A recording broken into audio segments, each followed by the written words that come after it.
Saudara yang dimuliakan oleh Allah, saat ini dan malam ini kita berkumpul di salah satu taman sorga Allah Subhanahu wa taala. Qala Rasul sallallahu alaihi wasallam, "Idza marartum bi riyadil jannah farta'u." Nabi mengatakan, bila kalian melintasi melewati taman-taman sorga, maka mampirlah. Qalu wa mahya ya Rasulullah. Tanya para sahabat, wahai Nabi, apa ada taman sorga yang ada di alam dunia? Apakah ada taman sorga yang ada di alam dunia? Maka Nabi mengatakan, qala hillatut ta'lim wa fi riwayatil ukhra hillatut dzikir. Taman sorga yang ditebar oleh Allah Ta'ala di alam dunia adalah perkumpulan-perkumpulan ilmu dan perkumpulan-perkumpulan zikir. Sehingga siapa orang yang mereka gemar duduk berkumpul di salah satu taman sorga Allah di alam dunia, insya Allah Allah akan kumpulkan ia nanti di taman sorga yang hakiki bersama baginda Nabi Muhammad. Ya ikhwan rahimakumullah, kalau kita bicara tentang masalah ilmu, tentang kemuliaan ilmu itu luar biasa. Sampai Nabi mengatakan, idza man salaka tariqan yaltamisu fihi ilma sahalallahu lahu bihi tariqan ila jannah. Siapa orang yang gemar, ya, yang ringan langkah kakinya untuk menghadiri majlis-majlis ilmu, Allah akan permudah jalannya untuk masuk ke dalam surga Allah Subhanahu wa taala. Begitu agungnya ilmu, begitu luar biasanya ilmu, sehingga Allah menyatakan, yarfa'illahu alladhina amanu minkum walladhina utul ilma darajat. Sesungguhnya Allah akan mengangkat derajat orang-orang yang beriman di antara kalian dan orang-orang yang mencari ilmu. Darajat pakai isim jamak, artinya dengan beberapa derajat. Sebagian ulama dan semua para ulama tidak ada yang berani memvonis berapa derajat yang Allah angkat bagi orang-orang yang gemar duduk di majelis ilmu. Ulama nggak ada yang bilang, dan nggak ada yang berani memberikan daripada sekian derajat, 4 derajat, 5 derajat, nggak ada yang berani. Kenapa? Itu rahasia dari Allah Subhanahu wa taala. Keistimewaan bagi mereka orang-orang yang mencari ilmu agama Allah Subhanahu wa taala.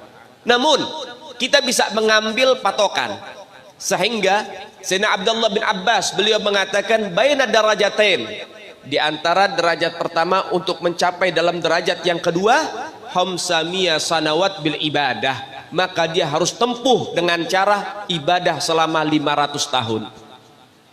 Artinya kalau kita di sini melihat isim jamak itu paling sedikit artinya 3, dan di sini nggak ada yang tahu berapa derajat, tapi yang pasti 3. Sehingga kalau kita bisa mengambil dengan bilangan yang paling kecil, orang yang duduk di majelis ilmu maka akan diberi pahala oleh Allah seperti dia ibadah, berarti 3 dikali 500 tahun, berarti dia dapat ibadah 1500 tahun cuma duduk sesaat di majelis ilmu. Duduk sesaat saja di majelis ilmu, kau luangkan waktu di majelis ilmu, maka kau sudah ditulis oleh Allah selama ibadah selama 1500 tahun. Hadza khususiyah li ummati sayyidina Muhammad ibni Abdullah.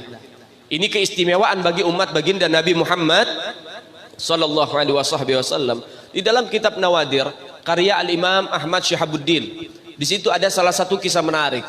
Ada seorang hamba Allah yang akan dimasukkan ke dalam neraka oleh Allah Ta'ala.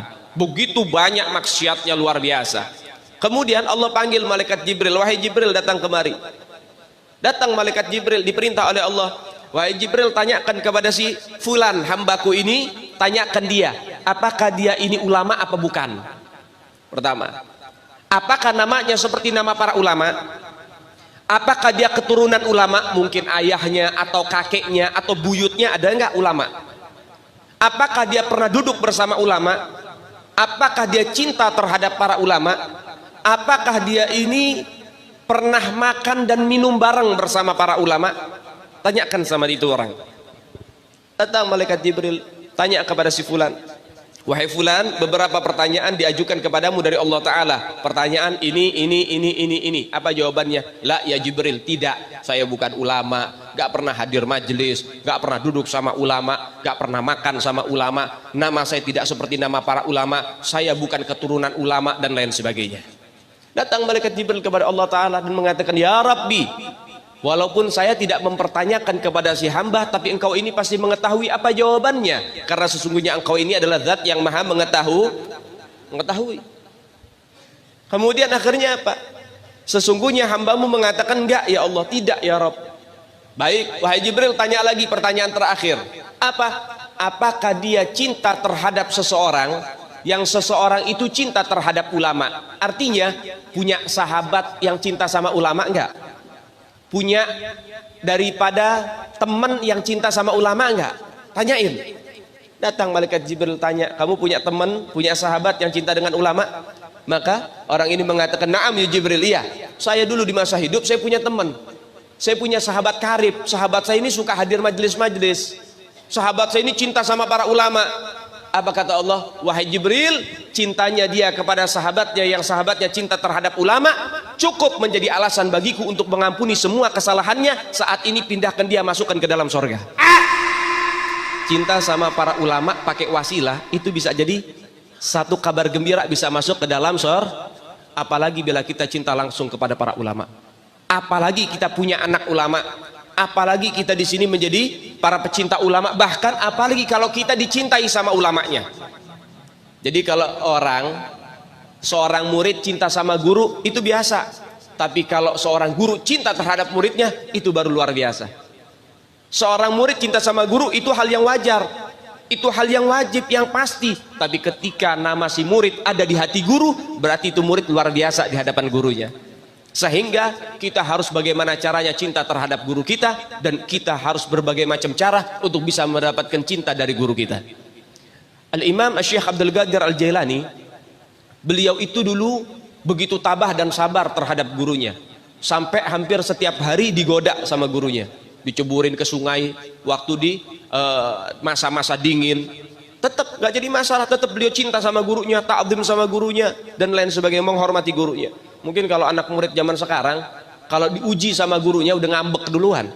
Apa ya orang sini bilang ngambek ini ya? Merajuk.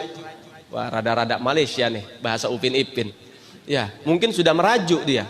Mungkin sudah ngambek dia sama gurunya. Itu zaman sekarang, makanya banyak murid sekarang nggak berkah. Kenapa? Hubungan sama gurunya nggak baik, hubungan sama gurunya nggak bagus. Tapi mereka orang-orang soleh, kenapa bisa berkah? Karena hubungan dengan guru mereka baik dan bagus. Syekh Abdul Qadir Jailani dijorokin ke kali dalam musim dingin sampai kedinginan, dicaci maki di hadapan teman-temannya, tetap dia tabah, tetap dia sabar, tetap dia bakti sama gurunya, tetap dia hormat sama gurunya. Sampai teman-temannya nggak tega, sampai ngomong sama gurunya, guru jangan keterlaluan sama Abdul Qadir, kesian. Apa kata gurunya?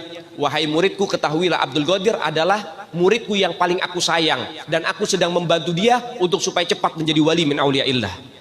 Jadi ujian kalau dari guru itu pengangkatan derajatnya lebih tinggi lagi.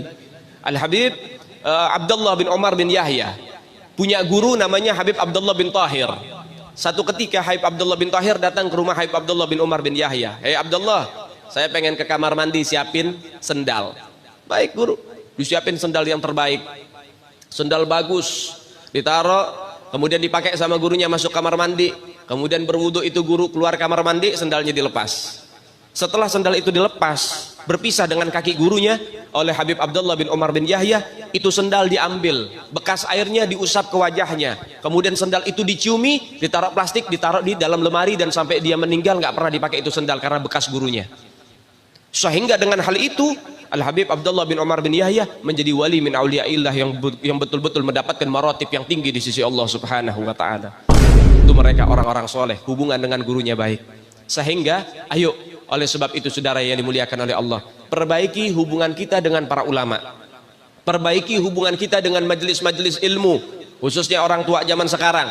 Ayo ajak anak-anaknya untuk mencari ilmu agama Allah Subhanahu wa taala. Hati-hati, ini zaman akhir. Ini zaman sudah kacau luar biasa. Jangan Anda merasa aman di saat ini, karena ini akhir zaman.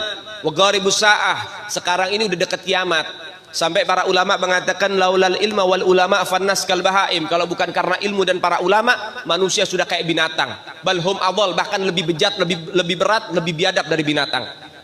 Hati-hati saudara-saudara sekalian. Jangan berpangku tangan. Apalagi sebentar lagi kita mau akhir tahun nih. Anda sudah tahu akhir tahun akan apa ada yang terjadi.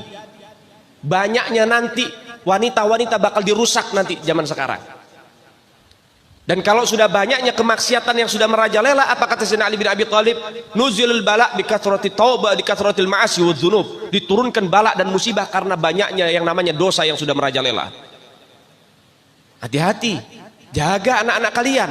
Jangan bilang mau tahun baruan, mau ini mau itu. Jangan ajak keluar anak anda, jangan kasih izin keluar anak anda.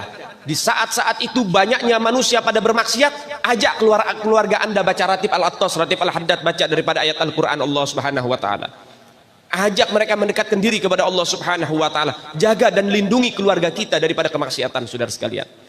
Hati-hati, ini sudah kacau keadaan, kacau dengan kemaksiatan, saudara-saudara sekalian.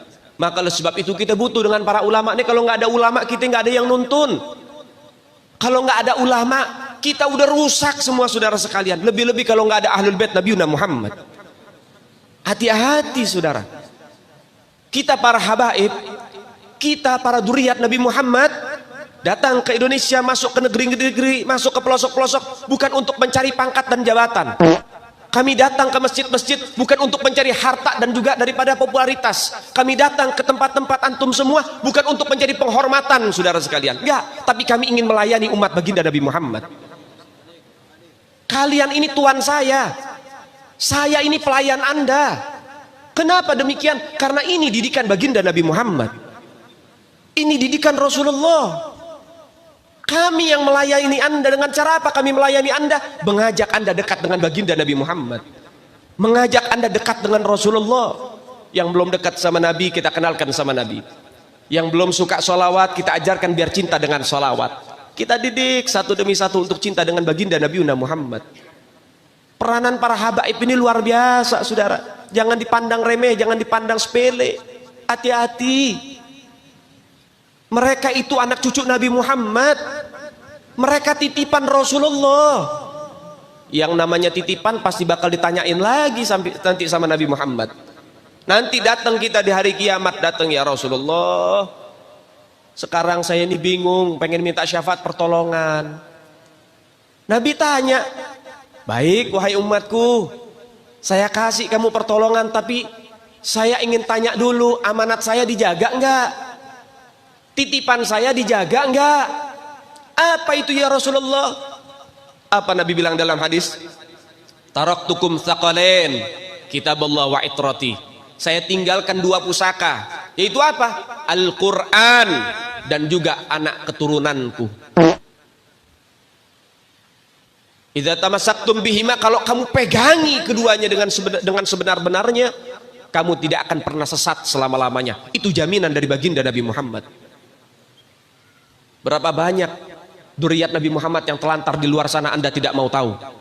Berapa banyak keturunan Nabi Muhammad yang menahan lapar Anda tidak mau tahu, saudara sekalian.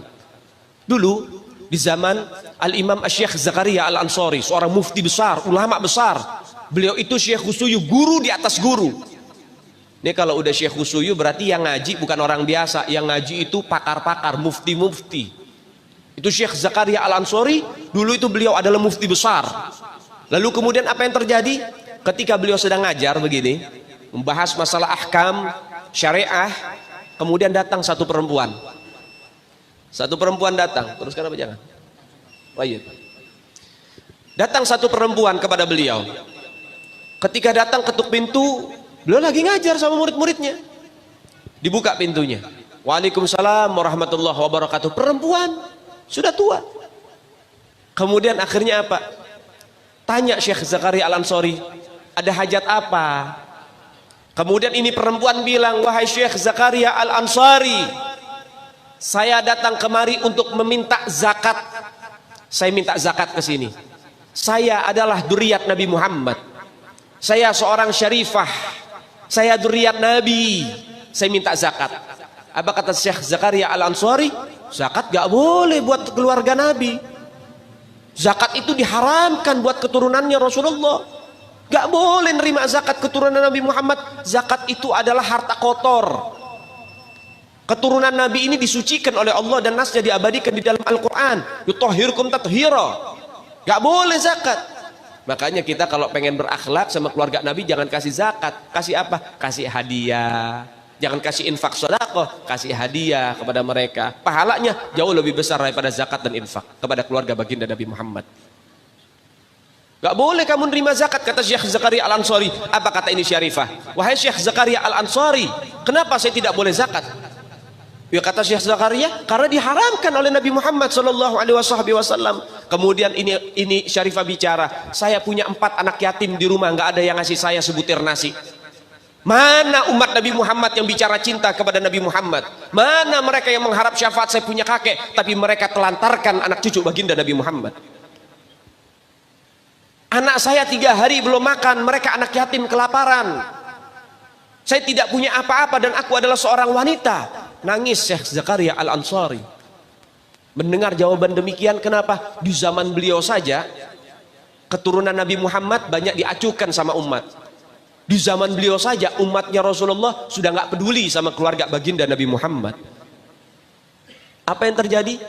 Beliau langsung masuk ke dalam, semua bahan-bahan makanan semuanya dikumpulkan dengan berderai air mata, dia kumpulkan, dia berikan kepada Syarifah. Ini Syarifah, hadiah untukmu, kalau nggak ada apa-apa minta kemari, saya akan jamin daripada kehidupanmu. Setelah itu baru beliau fatwakan, mulai saat ini zakat untuk keluarga Nabi Muhammad dari magelah saya dibolehkan. Jadi ada zakat itu, ada yang memperbolehkan sampai dzurriyyat Nabi Muhammad dapetin zakat boleh. Kenapa? Baitul Mal udah nggak ada dan umat Nabi Muhammad nggak peduli sama keluarga Nabi Muhammad.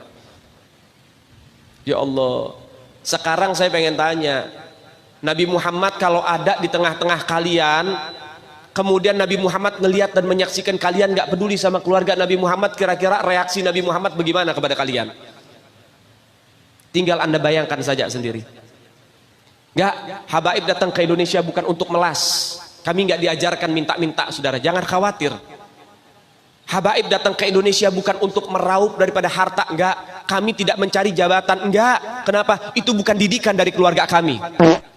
Didikan keluarga kami, lihat bagaimana Al-Habib Salim bin Ahmad bin Jindan, saya punya kakek, keluar masuk penjara. Kenapa bisa keluar masuk penjara? Membakar semangat perjuangan masyarakat Indonesia untuk merebut kemerdekaan, saudara.